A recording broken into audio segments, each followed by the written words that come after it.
সুপ্রভাত, স্বাগত সিটিভিএনে education online নিয়ে তোমাদের সঙ্গে রয়েছি আমি ভাস্বতী। অবশ্যই প্রত্যেক দিন আমরা বিভিন্ন বিষয় নিয়ে আলোচনা করি এবং দীর্ঘ 1.5 বছর ধরে আমরা শুধুমাত্র তোমাদের জন্য এই অনুষ্ঠান করে আসছি এবং আগামী 16ই নভেম্বর স্কুল কলেজ খোলার সিদ্ধান্ত নিয়েছেন রাজ্য সরকার এবং সেই মতোই আবার স্বাভাবিক ছন্দে ফেরার চেষ্টা করছি আমরা সকলে। তবে ততদিন পর্যন্ত এখনও অবধি আমাদের এডুকেশন অনলাইন বা অনলাইনের মধ্যে দিয়ে আমাদের এডুকেশনটা চালিয়ে নিয়ে যেতে হবে।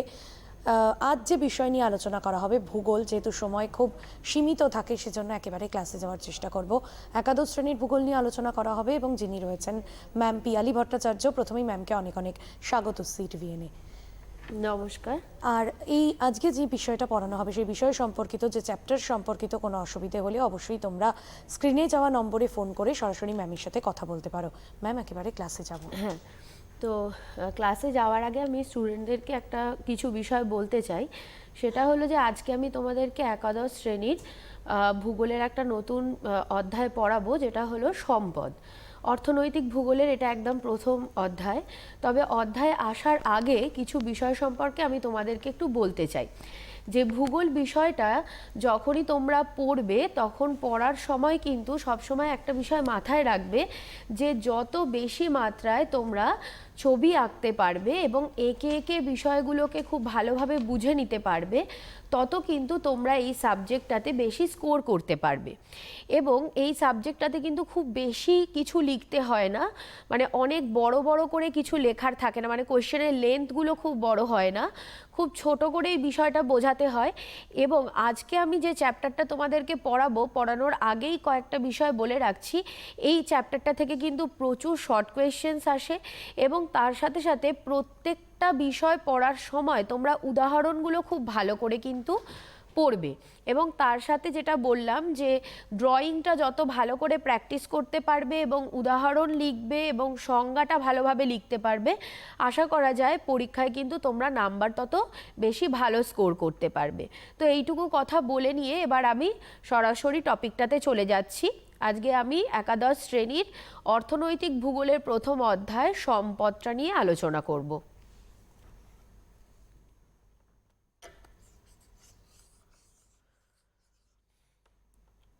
তো আজকে যে চ্যাপ্টারটা আমি পড়াচ্ছি সেটা হলো কি সম্পদ।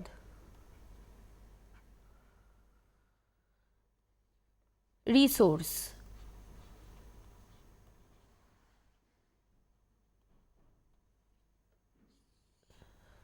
আচ্ছা, অর্থনৈতিক ভূগোলের প্রধান যে আলোচ্য বিষয়, সেই আলোচ্য বিষয়ের কেন্দ্রবিন্দুতেই রয়েছে রিসোর্স বা সম্পদ। এবার আমাদেরকে জানতে হবে যে এই সম্পদ শব্দটার অর্থ কী। তো সাধারণ অর্থে সম্পদ বলতে আমরা কি বোঝাই? সাধারণত আমরা কি বলে থাকি? জেনারেল সেন্সে আমরা বলি সম্পদ বলতে আমরা বোঝাই জমি, বাড়ি, গাড়ি, টাকা পয়সা, যার কাছে যার যত বেশি প্রভাব প্রতিপত্তি আছে, সাধারণ অর্থে সেটাকেই আমরা কিন্তু সম্পদ বলে থাকি। কিন্তু সাধারণ অর্থে আমরা সম্পদ বলতে যে সমস্ত বিষয়গুলোকে বুঝিয়ে থাকি, অর্থনীতিতে কিন্তু আবার এই সম্পদকে একটু অন্যভাবে আলোচনা করা হয়েছে। অর্থনীতির ক্ষেত্রে বলা হচ্ছে যে দেখো, এই যে সম্পদ কথাটা আমি লিখেছি, এর মধ্যে দুটো টার্ম রয়েছে। একটা হলো রি শব্দটার অর্থ হলো বারবার, আর আরেকটা শব্দ পাচ্ছি সোর্স।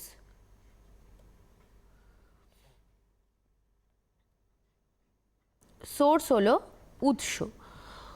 অর্থাৎ যে উৎস থেকে, মানে প্রাকৃতিক যে উৎস বারবার কি করে থাকে, মানুষের বিভিন্ন চাহিদাকে পূরণ করে থাকে, সেই প্রাকৃতিক উৎসটাকে আমরা কি বলে থাকি? রিসোর্স বলে থাকি। তাহলে সাধারণ অর্থে রিসোর্স বলতে বোঝালাম জমি, বাড়ি, গাড়ি, টাকা পয়সা, এগুলোকে রিসোর্স বলা হয়ে থাকে।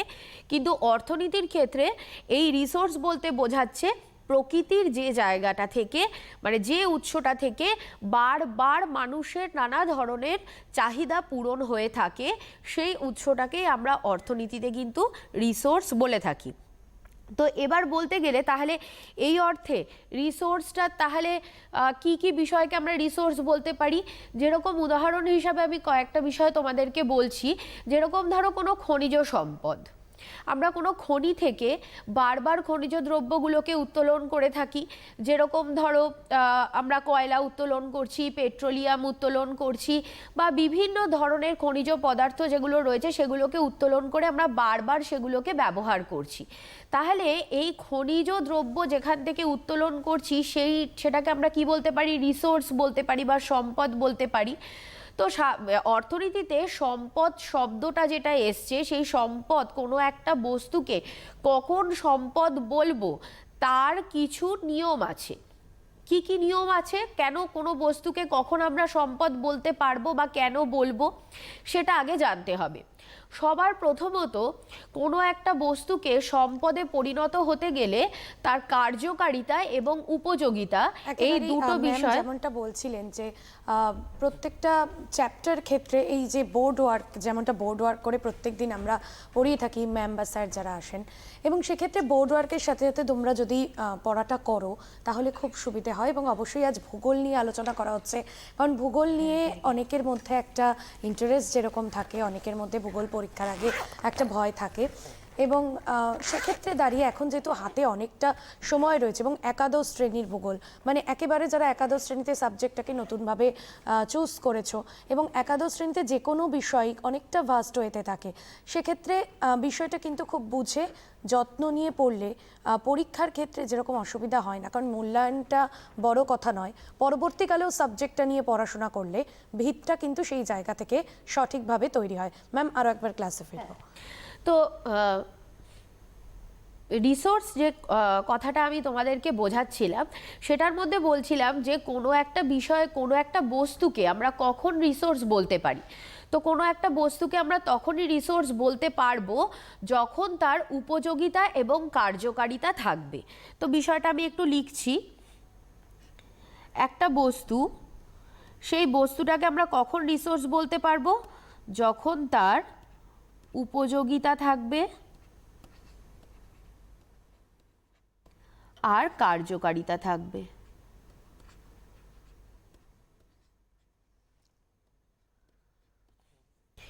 এবার দেখো, এই টার্ম দুটোও কিন্তু তোমাদের কাছে নতুন, উপযোগিতা এবং কার্যকারিতা। উপযোগিতা বলতে কি বোঝায়? উপযোগিতা বলতে বোঝায়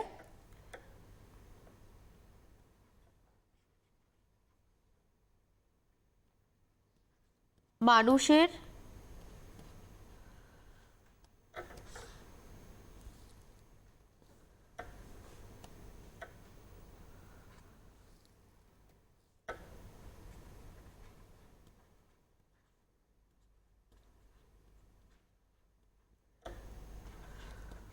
অভাব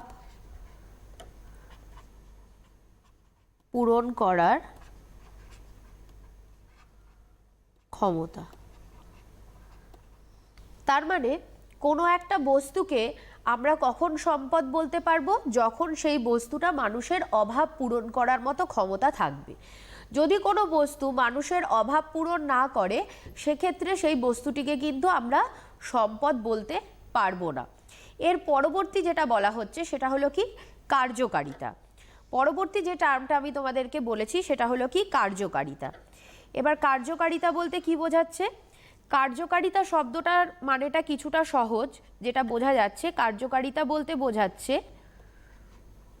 কাজ করার ক্ষমতা। অর্থাৎ যে বস্তুর মধ্যে অন্তর্নিহিত একটা কাজ করার ক্ষমতা থাকবে তাকেই আমরা কি বলবো? অর্থনীতিতে সম্পদ বলবো। তাহলে অর্থনীতিতে কোনো একটা বস্তুকে সম্পদ বলতে গেলে সেই বস্তুটার কার্যকারিতা থাকতে হবে এবং তার উপযোগিতা থাকাটাও কিন্তু খুবই গুরুত্বপূর্ণ। তাহলেই সেই বস্তুটিকে আমরা সম্পদ বলে গণ্য করতে পারি। এবার এই যে সম্পদ বা রিসোর্স, এই সম্পদ বা রিসোর্স সম্পর্কে বিভিন্ন অর্থনীতিবিদরা বিভিন্ন ধরনের সংজ্ঞা দিয়েছেন। তো তার মধ্যে থেকে আমরা কয়েকটা সংজ্ঞা সম্পর্কে একটু আলোচনা করব। তো তার মধ্যে থেকে যে যে সংজ্ঞাগুলো আমরা পাই, অধ্যাপক জিমারম্যান রিসোর্স সম্পর্কে একটা সংজ্ঞা দিয়েছেন। তো জিমারম্যানের রিসোর্স সম্পর্কে সংজ্ঞাটাতে কি বলা হয়েছে? জিমারম্যান সম্পদ বা রিসোর্স সম্পর্কে কি বলেছেন? জিমারম্যান বলেছেন কোনো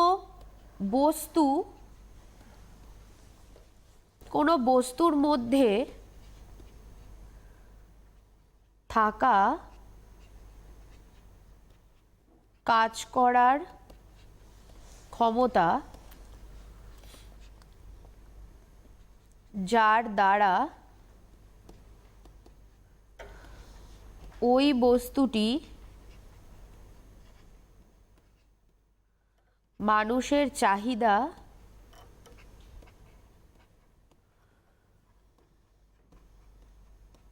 পূরণ করে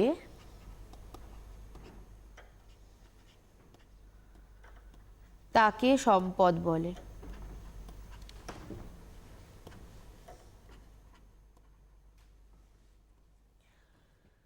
তাহলে কি বললাম, কোনো একটা বস্তু সেই বস্তুটার মধ্যে থাকা কাজ করার ক্ষমতা যা কি করছে, মানুষের চাহিদাকে পূরণ করতে সক্ষম হচ্ছে, তাকেই আমরা কি বলছি, সম্পদ বলছি। তাহলে কোনো বস্তুর মধ্যে থাকা অন্তর্নিহিত কাজ করার ক্ষমতাই হলো কি সম্পদ। এর পরবর্তীকালে, এটা তো হলো জিমারম্যানের সংজ্ঞা, এর পরবর্তীকালে সম্পদ সম্পর্কে আমরা রিও ডি জেনিরোতে 1992 সালে আর্থ সামিটে কি বলা হয়েছিল, সেখানে বসুন্ধরা সম্মেলনীতে কি বলা হয়েছিল, সম্পদ কাকে বলা হয়। তো বসুন্ধরা সম্মেলনীতে সম্পদ সম্পর্কে বলা হয়েছে, সম্পদ বলতে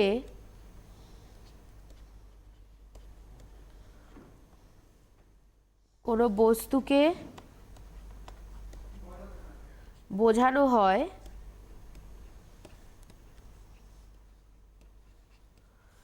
যা মানুষের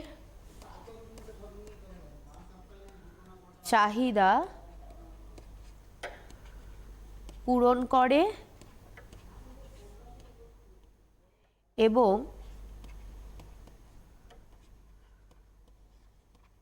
জীবমণ্ডলের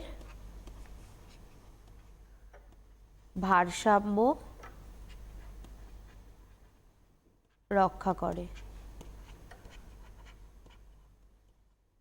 তাহলে এই জিনিসটা দেখো, 1992 সালে রিও ডি জেনিরোতে বসুন্ধরা সম্মেলনীতে বলা হলো কি, যে কোনো একটা বস্তু তখনই সম্পদে পরিণত হবে যখন সেই বস্তুটার মধ্যে একটা কাজ করার ক্ষমতা থাকবে, সেই কাজ করার ক্ষমতা দ্বারা বস্তুটি মানুষের নানা ধরনের অভাবকে পূরণ করতে পারবে এবং সেই সাথে সাথে সেই বস্তুটি জীবমণ্ডলকেও রক্ষা করবে।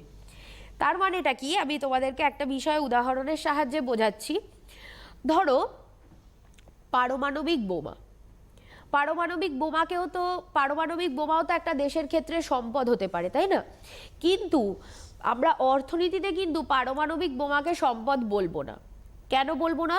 তার কারণ হচ্ছে, হয়তো দেখা যাচ্ছে যে এটা বৈদেশিক যে সম্পর্ক, সেটার জন্য অনেক সময় বৈদেশিক সম্পর্ক খারাপ হয়ে গেলে আমরা দেখেছি পারমাণবিক বোমার দরকার পড়ে, কিন্তু এক্ষেত্রে কিন্তু এই পারমাণবিক বোমাটাকে কিন্তু আমরা অর্থনীতিতে এটাকে সম্পদ বলবো না। কেন বলবো না? তার কারণ হচ্ছে এটা জীবমণ্ডলের ভারসাম্য রক্ষা করবে না, এতে প্রচুর প্রাণের ক্ষতি হবে, বাস্তুতান্ত্রিক ভারসাম্য বিঘ্নিত হবে। সেই কারণে পারমাণবিক বোমাটাকে কিন্তু আমরা সম্পদ বলে গণ্য করতে পারি না।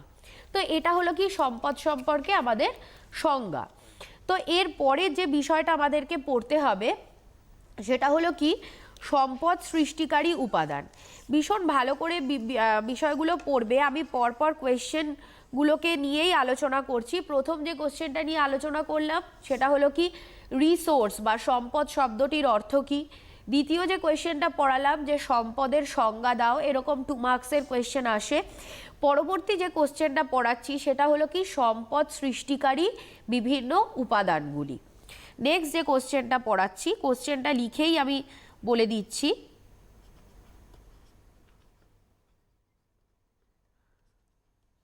সম্পদ সৃষ্টিকারী উপাদান সমূহ।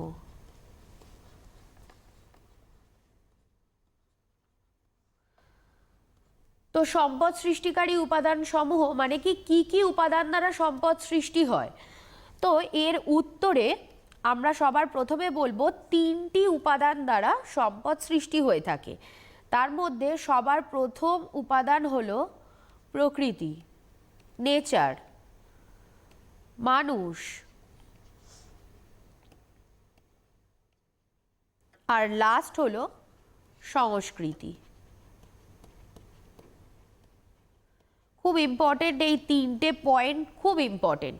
এই 3টে পয়েন্টের মধ্যে থেকে 2টো পয়েন্ট তুলে কোয়েশ্চেন আসে যে সম্পদ সৃষ্টিকারী উপাদান হিসাবে প্রকৃতি ও মানুষের ভূমিকা লেখো, অথবা সম্পদ সৃষ্টিকারী উপাদান হিসাবে মানুষ ও সংস্কৃতির ভূমিকা লেখো, অথবা যে কোনো একটাও আসতে পারে।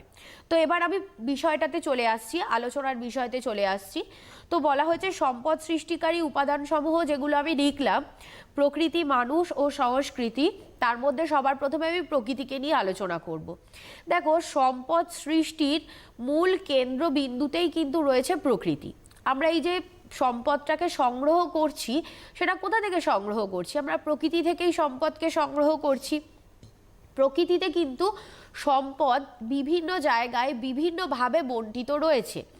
এই সম্পদকে মানুষ কি করেছে? সংগ্রহ করেছে নিজের চাহিদা পূরণ করার জন্য। তো প্রকৃতিতে সম্পদ কি রূপে রয়েছে? প্রকৃতিতে সম্পদ বস্তুগত, অবস্তুগত ও নিরপেক্ষ, এই 3 রকমের সম্পদ প্রকৃতিতে রয়েছে। তো তার মধ্যে আমি লিখছি একটু, প্রকৃতিতে কি রয়েছে? বস্তুগত সম্পদ, অবস্তুগত সম্পদ আর নিরপেক্ষ সম্পদ। বস্তুগত সম্পদ বলতে কি বোঝাচ্ছে? যেটা আমরা যেটাকে ছুঁতে পারি, যেটা একটা বস্তু রূপে রয়েছে। যেরকম ধরো খনিজ সম্পদ হতে পারে, বনজ সম্পদ হতে পারে, এর উদাহরণ। তো এগুলো হলো বস্তুগত সম্পদ। অবস্তুগত সম্পদ বলতে কি বোঝাচ্ছে? অবস্তুগত সম্পদ বলতে বোঝাচ্ছে যেটা কোনো বস্তু ফর্মে নেই, যেটা আমরা অস্তিত্বকে বুঝতে পারি কিন্তু যেটাকে আমরা ছুঁতে পারি না।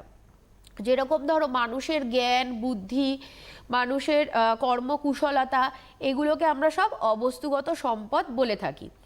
এরপরে লাস্টে যেটা বলেছি নিরপেক্ষ সম্পদ, দ্যাট ইজ ভেরি ইম্পর্টেন্ট। পরীক্ষাতে খুব কোয়েশ্চেন আসে যে নিরপেক্ষ সম্পদ কাকে বলে। নিরপেক্ষ সম্পদ বলতে বোঝায় যে প্রকৃতিতে এমন কিছু বস্তু রয়েছে, এমন কিছু বস্তু বা সম্পদ রয়েছে যেগুলোকে মানুষ ব্যবহার করতে পারে, মানে যেগুলো সম্পদ, কিন্তু বর্তমানে এখনো প্রযুক্তির এতটা উন্নতি হয়নি যে মানুষ সেগুলোকে ব্যবহার করতে পারে। সেই কারণে সেগুলো কি রয়েছে? নিরপেক্ষ সামগ্রী হিসাবে প্রকৃতিতে থেকে গেছে। যে সামগ্রীগুলো এখনো মানুষ ব্যবহার করতে পারেনি, কেন কি এখনো প্রযুক্তি অতটা উন্নত নয়, সেই কারণে এগুলো প্রকৃতিতে এখনো কি এমন মানে অব্যবহৃত অবস্থাতে থেকে গেছে। তো এই সমস্ত সম্পদগুলোকে আমরা নিরপেক্ষ সম্পদ বলতে পারি। উদাহরণ দিলে বিষয়টা আরেকটু ভালোভাবে বুঝতে পারবে। যেরকম ধরো হিমালয়ে গন্ডোয়ানা যুগের কিছু কয়লা রয়েছে সঞ্চিত অবস্থায়, কিন্তু টেকনোলজি এখনো অতটাও ডেভেলপ হয়নি যে সব পরিমাণ কয়লাটা ওখান থেকে সংগ্রহ করা যেতে পারে। তো এই কারণে কি হচ্ছে?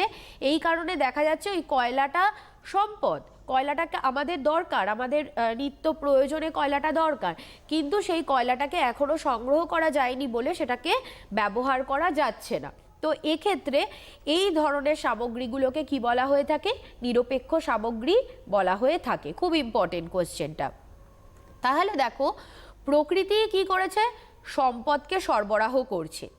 এবার প্রকৃতি এই যে সম্পদটা সরবরাহ করেছে, প্রকৃতি কিন্তু বিভিন্ন জায়গায় আমরা যদি দেখি, প্রকৃতি বিভিন্ন জায়গায় বিভিন্ন ধরনের। কীরকম? প্রকৃতি কোথাও খুব উদার মনস্ক। উদার মনস্ক বলতে কি বোঝাচ্ছি? মানে কোনো একটা অঞ্চলে আমরা দেখতে পাবো প্রকৃতি ঢেলে দিয়েছে প্রাকৃতিক সম্পদ, সেখানে খনিজ সম্পদ রয়েছে, বনজ সম্পদ রয়েছে, জলের সম্পদ রয়েছে, মানে জলজ সম্পদ রয়েছে, বিভিন্ন ধরনের সম্পদে পরিপূর্ণ। আবার প্রকৃতি কোথাও আবার খুব কৃপণ হয়ে গেছে, মানে যেখানে কোনো প্রাকৃতিক সম্পদই সেরকম ভালোভাবে পাওয়া যাচ্ছে না। তাহলে প্রকৃতি কোথাও খুব উদার মনোভাবাপন্ন, কোথাও আবার আমরা দেখতে পাই প্রকৃতি খুব কৃপণ হয়ে গেছে, যেখানে প্রাকৃতিক সম্পদ খুব একটা বেশি মাত্রায় নেই। কোথাও কোনো কোনো জায়গায় প্রকৃতি আবার খুব অনুকূল, মানে এমন ধরনের প্রাকৃতিক পরিবেশ যেখান থেকে কি করা যাচ্ছে, প্রকৃতি থেকে খুব সহজেই সম্পদকে সংগ্রহ করা যাচ্ছে। আবার কিছু কিছু জায়গায় প্রকৃতি খুব প্রতিকূল হয়ে গেছে, যে ধরো এরকম হতে পারে যে তাপমাত্রার একটা এমন পার্থক্য রয়েছে। এক হতে পারে ধরো মরুভূমি অঞ্চল যেখানে প্রচণ্ড গরম, বা মেরু অঞ্চল, আমরা আন্টার্কটিকাতে চলে যাই, আন্টার্কটিকায় তো মানে বরফের এতটা আস্তরণ রয়েছে যে ওর নিচ থেকে খনিজ সম্পদগুলো সংগ্রহ করাটা খুব কঠিন হয়ে দাঁড়াচ্ছে। তাহলে এক্ষেত্রে আবার প্রকৃতি প্রতিকূল হয়ে গেছে। তাহলে প্রকৃতি কোথাও আমরা দেখতে পাচ্ছি খুব অনুকূল রয়েছে, যেখান থেকে সহজে সম্পদ সংগ্রহ হচ্ছে, কোথাও আবার প্রতিকূল রয়েছে। তাহলে এটাই হলো কি প্রকৃতির বৈশিষ্ট্য সম্পদ সৃষ্টিতে। এবার দেখো একটা কথা বলছি, কোনো একটা বস্তু, প্রকৃতিতে যে বস্তুগুলো রয়েছে সেই বস্তুগুলো কখন সম্পদে পরিণত হয়, যখন সেই বস্তুগুলো মানুষের ব্যবহারে আসে। যতক্ষণ কোনো বস্তু, প্রাকৃতিক কোনো বস্তু কে মানুষ ব্যবহার না করে, ততক্ষণ কিন্তু সেই প্রাকৃতিক বস্তুটাকে আমরা সম্পদ বলতে পারি না। তার মানে পৃথিবীতে মানুষ সৃষ্টির আগে পর্যন্ত প্রাকৃতিক সম্পদগুলো ছিল, কিন্তু সেগুলোকেও আমরা ততদিন অবধি সেগুলোকে সম্পদ বলতে পারতাম না। বা যতদিন আদিম মানুষ ছিল, যতদিন অবধি আদিম মানুষ প্রকৃতি থেকে বস্তুগুলোকে সংগ্রহ করতে পারেনি, নিজেদের জীবনের জন্য ব্যবহার করতে পারেনি, ততদিন কিন্তু এই বস্তুগুলোকে সম্পদ বলতে পারতাম না। কিন্তু যখন থেকে এই সমস্ত বস্তুগুলোকে মানুষ নিজের জীবনের জন্য ব্যবহার করেছে, নিজের জীবনকে আরো সচ্ছল সুন্দর করে তোলার জন্য ব্যবহার করেছে, তখন এই বস্তুগুলো সম্পদে পরিণত হয়েছে। তাহলে সম্পদ সৃষ্টিতে মানুষের ভূমিকাটা কিন্তু খুব গুরুত্বপূর্ণ। কেন কি, যদি মানুষ না থাকতো তাহলে প্রকৃতিতে এই সম্পদগুলো অব্যবহৃত অবস্থায় থেকে যেত, এই বস্তুগুলো অব্যবহৃত অবস্থায় থেকে যেত। তাহলে সেক্ষেত্রে কিন্তু এই বস্তুগুলোকে আমরা তখন সম্পদ বলতে পারতাম না, তখন বস্তু হিসাবেই সেগুলো থেকে যেত। একেবারেই ম্যাম যেমনটা বলছেন যে সেক্ষেত্রে দাঁড়িয়ে আজকে যে ভূগোল পড়ানো হচ্ছে অবশ্যই অর্থনৈতিক ভূগোল, এবং খুব গুরুত্বপূর্ণ একটা পার্ট, কারণ অর্থনৈতিক আর প্রাকৃতিক দুভাগে ভাগ হয়ে যায় ভূগোলের পর। একাদশ শ্রেণীতে ভাস্ট হইতে থাকে, এবং সেক্ষেত্রে দাঁড়িয়ে এই কোশ্চেন বা অ্যান্সারের মধ্যে দিয়ে যে বোর্ড ওয়ার্ক আগেও বলছিলাম, সেভাবে যদি তোমাদের কোনো অসুবিধে থাকে অবশ্যই স্ক্রিনে যাওয়া নম্বরে ফোন করো, কারণ তোমরা যত তোমাদের অসুবিধে বা তোমরা যত প্রশ্ন করবে তত আমাদের আলোচনাটা চালিয়ে নিয়ে যাওয়া বা তত আলোচনাটা কম্প্যাক্ট হবে। ম্যাম আরও একবার ক্লাসে ফিরবো। হ্যাঁ, তো যে বিষয়টা তোমাদেরকে বলছিলাম, প্রথমত আমি তোমাদেরকে প্রকৃতি নিয়ে আলোচনা করলাম, এরপরে আমি মানুষের কথা বলছি। তার মানে সম্পদ সৃষ্টির ক্ষেত্রে কিন্তু মানুষের ভূমিকাটা খুবই গুরুত্বপূর্ণ। কেন কি, মানুষ যদি না থাকতো তাহলে প্রাকৃতিক এই বস্তুগুলো কিন্তু সম্পদে পরিণত হতে পারতো না। তাহলে এক্ষেত্রে মানুষের ভূমিকাটা তাহলে কি, এবার চলো মানুষের ভূমিকাটা দেখে নিই। তো সম্পদ সৃষ্টির ক্ষেত্রে এই কোশ্চেনটা কিন্তু ভীষণ আসে, যে সম্পদ সৃষ্টির ক্ষেত্রে মানুষ কত ধরনের ভূমিকা পালন করে থাকে। ভেরি ইম্পর্টেন্ট একটা কোয়েশ্চেন। তো সম্পদ সৃষ্টির ক্ষেত্রে মানুষ কি কি ধরনের ভূমিকা পালন করে সেই বিষয়টা বলছি। সম্পদ সৃষ্টিকর্তা,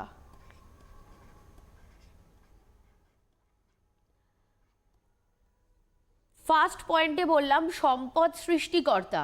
তার মানে আদিম যুগের মানুষ, তখন তাদের কিন্তু কি ছিল না, জীবনটা উন্নত ছিল না। তাদের জীবনের জন্য শুধু ওরা প্রকৃতি থেকে কিছু খাবার সংগ্রহ করত, খেত, ব্যাস ওইটুকুই ছিল ওদের জীবন। কিন্তু আস্তে আস্তে করে মানুষ নিজের বুদ্ধির বিকাশ ঘটিয়ে নিজের জীবনযাত্রাটাকে অনেক উন্নততর করে তুলেছে। তখন মানুষ বুঝতে শিখেছে যে পরিবেশ তাদেরকে অনেক কিছু গিফট করে রেখেছে, নেচার আমাদেরকে এত কিছু গিফট করে রেখেছে যেটাকে আমরা ব্যবহার করলে আমাদের জীবনটা আরও উন্নত থেকে উন্নততর হয়ে যেতে পারে। তো সেক্ষেত্রে মানুষ তখন কি করলো, নিজের জীবনের বিকাশ ঘটানোর জন্য মানুষ তখন সম্পদকে সৃষ্টি করতে শিখলো, মানে সম্পদকে তখন মানুষ সংগ্রহ করলো নিজের জীবনের উদ্দেশ্যে। এরপরে মানুষ যখন সম্পদ সৃষ্টি করলো, সৃষ্টিটা কেন করলো, স্বভাবতই নিজে ব্যবহার করবে বলে সেটাকে সৃষ্টি করলো। তো তার পরবর্তীকালে মানুষ আরেকটা কি কাজ করলো,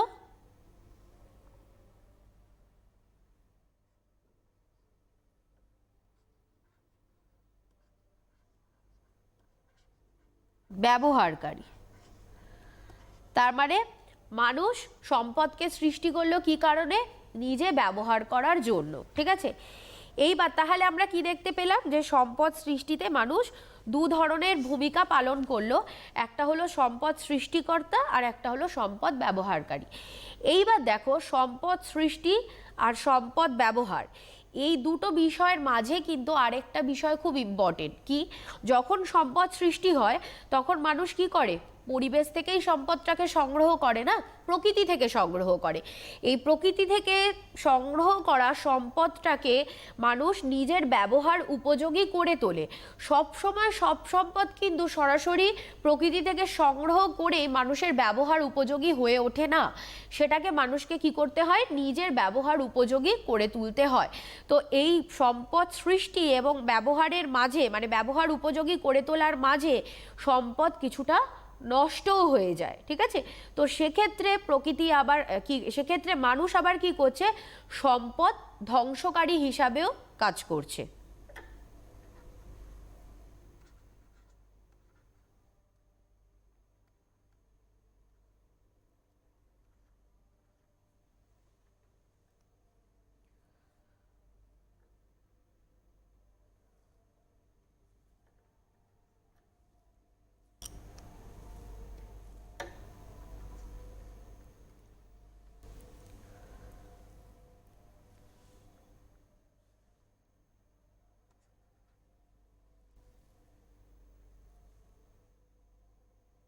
যেমনটা ম্যাম বলছিলেন যে এই প্রত্যেকটা সম্পদ সৃষ্টিকারীর উপাদান আছে এবং প্রত্যেকটা বিষয়, মানে সেটা ভূগোল বা যে কোনো বিষয়ের ক্ষেত্রে এই পয়েন্ট ওয়াইজ মনে রেখে পরে যদি তোমরা ভেতরটা বুঝে নাও তাহলে উত্তর লেখার ক্ষেত্রেও সুবিধে হয় এবং সেক্ষেত্রে পয়েন্টটা মনে রাখা খুব দরকার। ম্যাম একটু আলোচনায় আসবো। হ্যাঁ, তো যেটা বলছিলাম যে সম্পদ ধ্বংসকারী হিসাবেও কিন্তু মানুষ একটা গুরুত্বপূর্ণ ভূমিকা পালন করে থাকে। তো এবার মানে থার্ড যে পয়েন্টটাতে আমি আসব সেটা হলো কি? সংস্কৃতি। তো প্রথমত সম্পদ সৃষ্টিকারী উপাদান হিসাবে প্রকৃতি, মানুষ, এবং থার্ড যে অপশানটাতে আসছি সেটা হলো কি? সংস্কৃতি। সংস্কৃতি বলতে কি বোঝাচ্ছে? তাহলে মানুষ কি করলো? নিজের মানে সম্পদকে নিজের ব্যবহার উপযোগী করে তুললো। তো মানুষকে নিজের এই সম্পদটাকে নিজের ব্যবহার উপযোগী করে তুলতে গেলে কি দরকার? সংস্কৃতি দরকার। সংস্কৃতি বলতে কি বোঝাচ্ছে? যে যখন মানুষ কি করছে? নিজের বুদ্ধি, নিজের কর্মকুশলতা, নিজের জ্ঞান, নিজের শিক্ষা, স্বাস্থ্য, এগুলোর মাধ্যমে যখন সম্পদকে কি করেছে, মানে কোনো বস্তুকে ব্যবহার উপযোগী করে তুলেছে। যেরকম ধরো উদাহরণ হিসাবে বলতে পারি যে ধরো কয়লা, প্রকৃতি থেকে কয়লাকে সংগ্রহ করা হলো। এবার একটা হতে পারে আমরা কয়লাকে সরাসরি জ্বালানি হিসাবে ব্যবহার করতে পারি। এবার কয়লাকে যখন আমরা জ্বালানি হিসাবে ব্যবহার করব তখনও কিন্তু আমাদের সংস্কৃতির দরকার আছে। বলবে কেন? কেন কি খনি থেকে খনিটা খনন করতে হবে, সেখান থেকে কয়লাটাকে কিভাবে সংগ্রহ করব, কয়লা পাললিক শিলার কোন স্তরে রয়েছে, মানুষকে কিন্তু সেগুলো সম্পর্কেও একটা সঠিক জ্ঞান থাকা দরকার মানুষের, তা না হলে কিন্তু মানুষ এটাকে সংগ্রহ করতে পারবে না। তাহলে সম্পদ সৃষ্টিকারী উপাদান হিসাবে আমরা কি পড়লাম? প্রকৃতি, মানুষ এবং সংস্কৃতি, এই তিনটে খুব গুরুত্বপূর্ণ ভূমিকা পালন করে। প্রকৃতিতে সম্পদগুলো কিভাবে রয়েছে সেটা বলে দিলাম। মানুষ সম্পদ সৃষ্টিকারী, মানুষ সম্পদ ব্যবহারকারী, মানুষ সম্পদের ধ্বংসকারী হিসাবে কাজ করে থাকে এবং এই সংস্কৃতির সাহায্যেই মানুষ কি করেছে? সম্পদকে সৃষ্টি করেছে। আচ্ছা, বিষয়টাকে যদি আমি একটুখানি তোমাদেরকে একটা ড্রয়িংয়ের মাধ্যমে বোঝাই তাহলে আরেকটু ভালোভাবে বুঝতে পারবে। একটা ড্রয়িং দেখাচ্ছি, দেখো।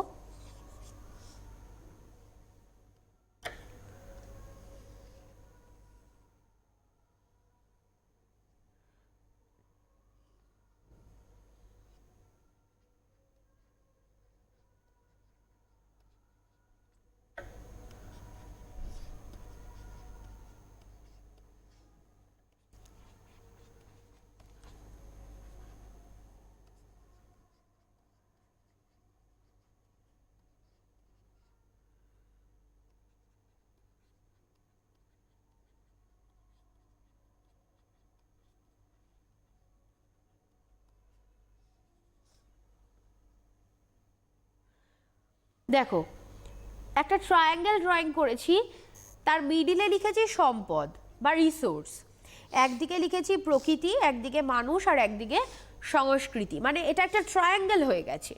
প্রকৃতি, মানুষ এবং সংস্কৃতি এই তিনটের সংমিশ্রণ। আবার লিখেছি দেখো পারস্পরিক ক্রিয়া, মানে তিনটের সংমিশ্রণেই সম্পদ সৃষ্টি হয়ে থাকে। আচ্ছা, এর পরবর্তী তাহলে সম্পদ সৃষ্টির উপাদানগুলো সম্পর্কে আমাদের জানা হয়ে গেল। এরপরে আমি নেক্সট কোশ্চেনে চলে আসছি, যেটা হলো কি সম্পদের শ্রেণী বিভাগ। খুব ভালো করে পড়বে, সম্পদের শ্রেণী বিভাগের বৈশিষ্ট্যগুলো খুব ভালো করে কিন্তু জানতে হবে। সম্পদের শ্রেণী বিভাগ, সম্পদের শ্রেণী বিভাগের মধ্যে আমাদেরকে প্রথমেই যে বিষয়টা পড়তে হবে সেটা হলো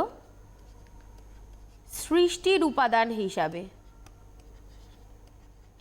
সৃষ্টির উপাদান হিসাবে সম্পদকে কতগুলো ভাগে ভাগ করা যায়? সৃষ্টির উপাদান হিসাবে সম্পদকে তিনটি ভাগে ভাগ করা যায়। একটা হলো প্রাকৃতিক সম্পদ, দ্বিতীয়টা হলো মানবিক সম্পদ, চতুর্থ হলো সাংস্কৃতিক সম্পদ। প্রাকৃতিক সম্পদ বলতে কি বোঝায়? যে সম্পদগুলো আমরা প্রকৃতি থেকেই পেয়ে থাকি, সূর্যালোক, জল, খনিজ সম্পদ, এগুলো হলো প্রাকৃতিক সম্পদ। মানবিক সম্পদ মানে মানুষের কাছে যেটা রয়েছে সেটা হলো মানবিক সম্পদ। মানুষের স্বাস্থ্য, মানুষের বুদ্ধি, মানুষের শিক্ষা, এগুলো হলো মানবিক সম্পদ। সাংস্কৃতিক সম্পদ বলতে কি বোঝাচ্ছে? মানুষের জ্ঞান, মানুষের বিবেক বুদ্ধি, মানুষের আচার আচরণ, তার সাথে সাথে আদিম প্রবৃত্তি থেকে পরিবর্তন হয়ে আধুনিক জীবনযাত্রা, এই সমস্ত বিষয়কে আমরা সাংস্কৃতিক সম্পদ বলতে পারি। উদাহরণগুলো খুব ভালো করে তোমরা পড়বে। আচ্ছা, দ্বিতীয় পয়েন্টে চলে যাচ্ছি, সম্পদের বন্টন অনুসারে। সম্পদের বন্টন অনুসারে মানে সম্পদটা কিভাবে রয়েছে, সম্পদের বন্টন অনুসারে আমরা দেখে থাকি সর্বত্র প্রাপ্ত, সহজ,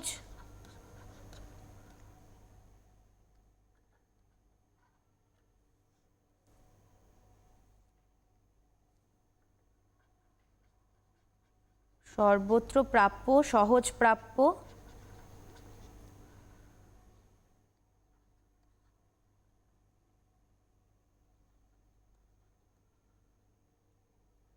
দুষ্প্রাপ্য,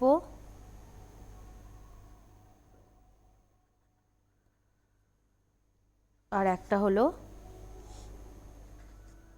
অদ্বিতীয়। আচ্ছা, সর্বত্র প্রাপ্য বলতে কি বোঝাচ্ছে? যেটা সব জায়গাতেই পাওয়া যায়, সূর্যালোক। সূর্যালোক সব জায়গাতে পাওয়া যায়। সহজ প্রাপ্য মানে যেটা সহজেই পেতে পারি, যেরকম ধরো মাছ, বনজ সম্পদ, এগুলোকে সহজেই পাওয়া যায়। দুষ্প্রাপ্য যেটা পেতে একটু কঠিন, যেমন ধরো খনিজ সম্পদ, এটাকে আমরা দুষ্প্রাপ্য বলে থাকি, মানে যেটা একটু কঠিন খুঁজে পাওয়া। আর অদ্বিতীয়, এই অদ্বিতীয়টা খুব ইম্পর্টেন্ট। অদ্বিতীয়টা শর্ট কোয়েশ্চেনে প্রচুর আসে, যে অদ্বিতীয় সম্পদ কাকে বলে? যেটা প্রকৃতিতে একটা জায়গাতেই একটা সম্পদ পাওয়া যায় সেটাকে বলা হয়ে থাকে অদ্বিতীয়। উদাহরণ একটা জানতে চাইতে পারে, যেমন দেখা যাচ্ছে যে ক্রায়োলাইট, এটা শুধুমাত্র গ্রিনল্যান্ডেই পাওয়া যায়, আর কোথাও পাওয়া যায় না পৃথিবীতে। তো এই ক্রায়োলাইট খনিজ সম্পদটিকে আমরা অদ্বিতীয় খনিজ সম্পদ বলতে পারি।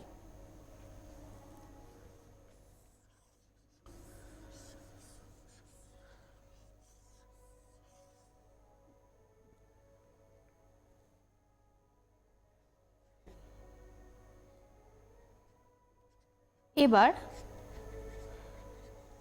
মালিকানা অনুসারে, মালিকানা অনুসারে সম্পদকে কিভাবে ভাগ করে থাকি?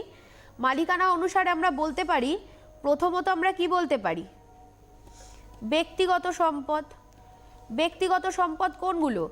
আমাদের জমি, বাড়ি, গাড়ি, এগুলো হলো ব্যক্তিগত সম্পদ। একজন ব্যক্তির যেটা আছে সেটাই হলো তার ব্যক্তিগত সম্পদ। আবার দ্বিতীয় হতে পারে সামাজিক সম্পদ, মানে যেটা সমাজের সকলেই সমানভাবে ব্যবহার করে। সামাজিক সম্পদ বলতে সমাজের সকলেই ব্যবহার করে, যেরকম ধরো স্কুল, পার্ক, অফিস, এগুলো হলো সামাজিক সম্পদ, যেটা আমরা সকলেই সমানভাবে ব্যবহার করে থাকি। থার্ড হলো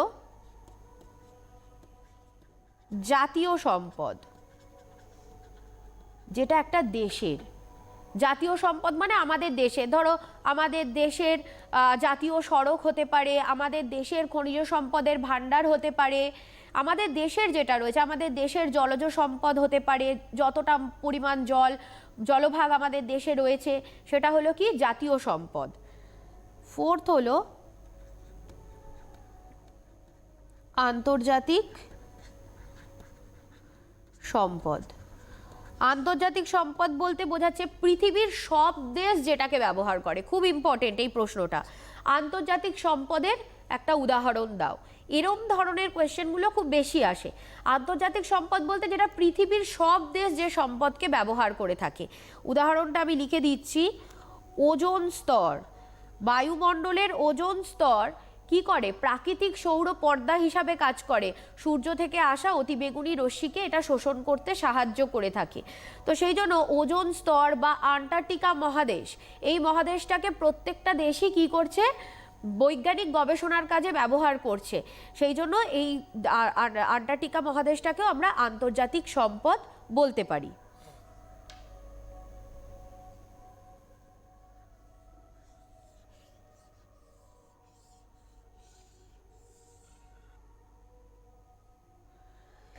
এবার সঞ্চয়ের দিক থেকে যদি আমরা দেখি, সঞ্চয়ের দিক থেকে দেখতে গেলে একটা হলো কি গচ্ছিত সম্পদ,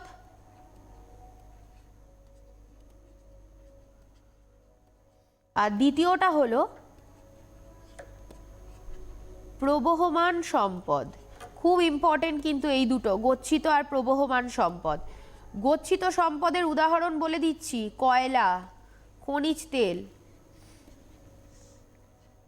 আর প্রবহমান সম্পদ হলো আলো, বাতাস। আচ্ছা, তাহলে গচ্ছিত সম্পদ কয়লা, খনিজ তেল কেন বললাম? কারণ এগুলো প্রকৃতিতে সীমিত মাত্রায় রয়েছে, এগুলো একবার শেষ হয়ে গেলে আর ফিরে আসা সম্ভব নয়, সেই জন্য এগুলোকে আমরা গচ্ছিত সম্পদ বলে থাকি। এর পরবর্তী প্রবহমান সম্পদ কি? আলো, বাতাস, মানে যেগুলো কি রয়েছে প্রকৃতিতে অফুরন্ত মাত্রায় রয়েছে, মানে যেগুলো শেষ হয়ে যাওয়া সম্ভব নয়, সেই ধরনের সম্পদকে কি বলা হয়ে থাকে? প্রবহমান সম্পদ বলা হয়ে থাকে। এবার এই যে গচ্ছিত সম্পদটা লিখেছি, এই গচ্ছিত সম্পদটাকে আবার কি বলা হয়ে থাকে? অপুনর্ভব সম্পদ বলা হয়ে থাকে। কেন গচ্ছিত সম্পদকে অপুনর্ভব সম্পদ বলবো? কেন কি এটা পুনরায় ফিরে আসা সম্ভব নয়। ঠিক আছে, কয়লা, খনিজ তেল শেষ হয়ে গেলে প্রকৃতি থেকে আবার কবে সেটা প্রকৃতিতে ফিরে আসবে এটা বলা যায় না। তো সেই জন্য এগুলো হলো কি অপুনর্ভব সম্পদ। আর প্রবহমান সম্পদের মধ্যে কিছু সম্পদকে আমরা কি বলে থাকি? কিছু সম্পদকে আমরা বলে থাকি কি? কিছু সম্পদ আবার ফিরে আসতে পারে। ঠিক আছে, তো যে সম্পদগুলো আবার পুনরায় ফিরে আসতে পারে সেগুলো হলো কি আবর্তনীয় সম্পদ। যেরকম ধরো আমরা যদি কোনো একটা অঞ্চল থেকে গাছ কেটে ফেলি, আবার সেখানে যদি নতুন করে গাছ লাগাই তাহলে গাছ হতে পারে। আমরা তো জল থেকে সব মাছ তুলে নিচ্ছি, আবার তো সেখানে মাছ জন্মাচ্ছে, মানে সেটা কি আবার আবর্তনীয়, মানে সেটা আবার পুনরায় ফিরে আসা সম্ভবকর হচ্ছে। তো এগুলো হলো কি সম্পদের শ্রেণীবিভাগের মধ্যে। আরেকটা হলো কি জৈবিক বৈশিষ্ট্য অনুসারে সম্পদকে দুটো ভাগে ভাগ করা যায়, একটা হলো জৈব সম্পদ আর একটা হলো অজৈব সম্পদ। জৈব সম্পদ আর অজৈব সম্পদ। জৈব সম্পদ কি?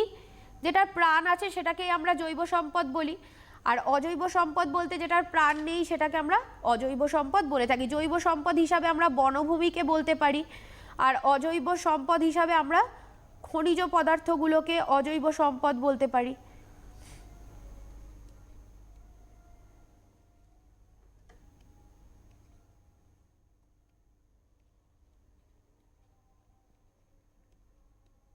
ঠিক আছে, এটা হলো কি সম্পদের শ্রেণীবিভাগ।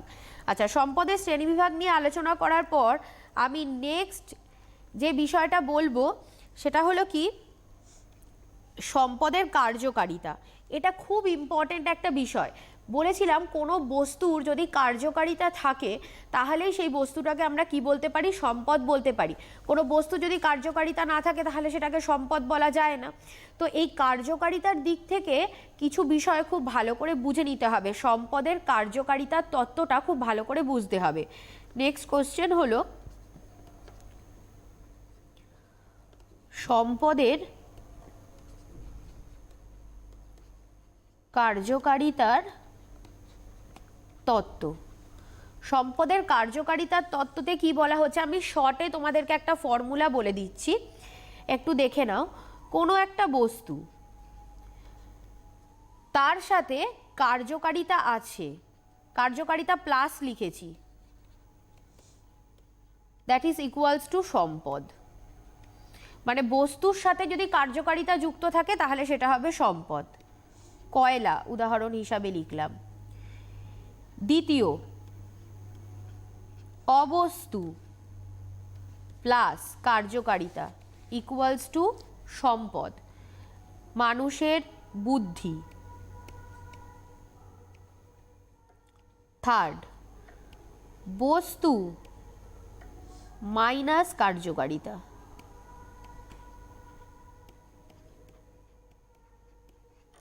ইকুয়ালস টু সম্পদ নয়। বস্তু কিন্তু তার কার্যকারিতা নেই তাহলে সেটা সম্পদ হবে না। যেরকম ধরো বলেছিলাম নিরপেক্ষ সামগ্রী। ম্যাম আমাদের হাতে খুব অল্প সময় রয়েছে, মোটামুটি হয়ে এসছে আমার একটুখানি, আর একটু সেক্ষেত্রে সংক্ষিপ্তভাবে চ্যাপ্টারটা শেষ করব আর কোশ্চেনগুলো একটু হ্যাঁ আমি কোশ্চেনগুলো বলেই ওদের বলছি। এবার অবস্তু মাইনাস কার্যকারিতা, যেটা সম্পদ নয়, ঠিক আছে। যেরকম ধরো কুসংস্কার, ঠিক আছে। এরপরে ধরো সম্পদ মাইনাস কার্যকারিতা, সেটাও কিন্তু সম্পদ নয়। এবার বলো দিদি সম্পদ মাইনাস কার্যকারিতা মানে কি? সম্পদ মাইনাস কার্যকারিতা বলতে বোঝাচ্ছে যে ধরো কোনো একটা বস্তু আগে সম্পদ ছিল কিন্তু তার কার্যকারিতা এখন শেষ হয়ে গেছে, সেক্ষেত্রে সেটা সম্পদ রূপে গণ্য হবে না। একটা চাষের জমি আগে উর্বর ছিল, এখন উর্বরতা হারিয়ে ফেলেছে, সেটা আর সম্পদ রূপে গ্রহণযোগ্য হবে না। এটা হলো সম্পদের কার্যকারিতার তত্ত্ব। এরপরে আর একটা বিষয় আমি একটু তোমাদেরকে বলে দিচ্ছি। নেক্সট যে কোশ্চেনটা আসে, আমি প্রত্যেকটা তোমাদের কোশ্চেন করেই বলেছি, নেক্সট যে কোশ্চেনটা আসে সেটা হলো কি সম্পদ সংরক্ষণ, যেটা আমাদের এখন বর্তমানে খুবই দরকার। নেক্সট যেটা দরকার সেটা হলো কি সম্পদ সংরক্ষণ। সম্পদকে আমরা কিভাবে সংরক্ষণ করব?